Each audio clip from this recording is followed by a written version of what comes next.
Manicaland province to one of the organs of Zanu PF, which is the Women's League. At one point, the faction of Emerson Mnangagwa was beaten in the Women's League, and that led to the Zanu PF Politburo reversing the elections of the new chairperson of the Women's League until it had to take Mnyaradzi Machacha, who is the Zanu PF Komeza, to go to Manicaland to make sure that the Mnangagwa ally in the Women's League is elected. But though she was elected, she won with a very, very small margin. And today it does not come as a surprise that yesterday they endorsed Mnangagwa's 2030 mantra ahead of the conference of Zanu PF, which is scheduled, by the way, to be conducted in Mutare. Greetings and welcome on your lovely channel, the Tonipani Global News. If you're watching us for the very first time, please do remember to press the red or black subscribe so that next time when we beam live, you become the very first one to watch us. So, what is happening?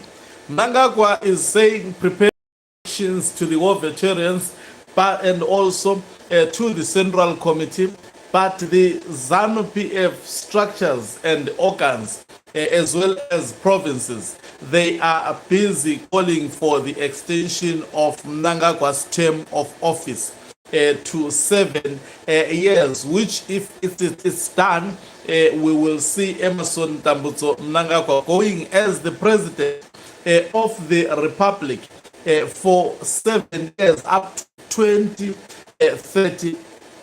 A lot of people in Zimbabwe are opposed to this, and also it has come out openly that the faction of retired General Chiwenga is equally opposed to this. And seemingly the Mnangagwa faction appears to be pushing for this 2030 mantra. Otherwise, if there was no push for 2030 mantra, and even by Mnangagwa himself for the bedroom of Emerson Mnangagwa, as well as Zwikanandas, we would see a halt into this 2030 organization. But we are seeing meetings done on a daily basis. Maybe as I'm speaking today, there are some meetings that will also surface. We are not privy to Zanu PF schedules. Definitely the agenda or the ulterior motives of these meetings to push for the 2030 mantra of Emerson Mnangagwa. This has actually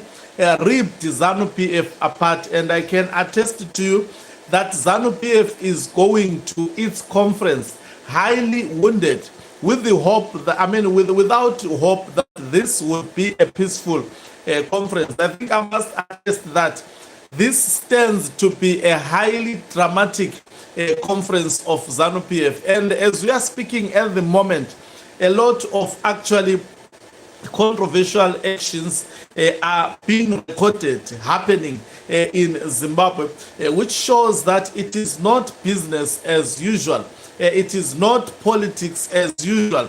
I think I must attest that it was a serious miscalculation for Emerson Mnangagwa to destroy the opposition, because the existence of the opposition shadowed these Zanu PF serious internal succession disputes that now have become so sharp, and we are seeing the members of the opposition supporting the other faction, not because of love of Zanu PF, I must attest, but because people want to see a change, and they are hoping that by supporting the other faction, which is seemingly speaking against corruption, which is seemingly speaking against the current status quo, maybe things would be done differently.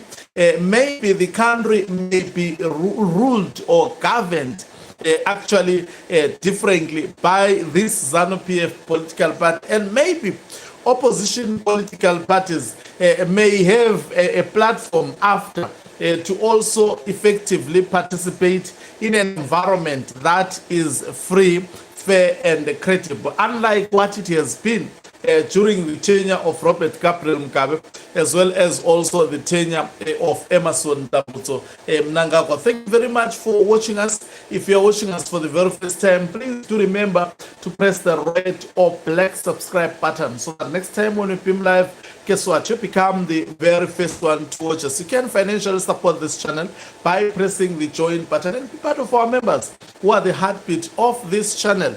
You can actually equally do so by pressing the thanks button and send us stars. Also to remember to support my album entitled Uthando Lwakhe, which is available on all social media platforms. Umhlabane is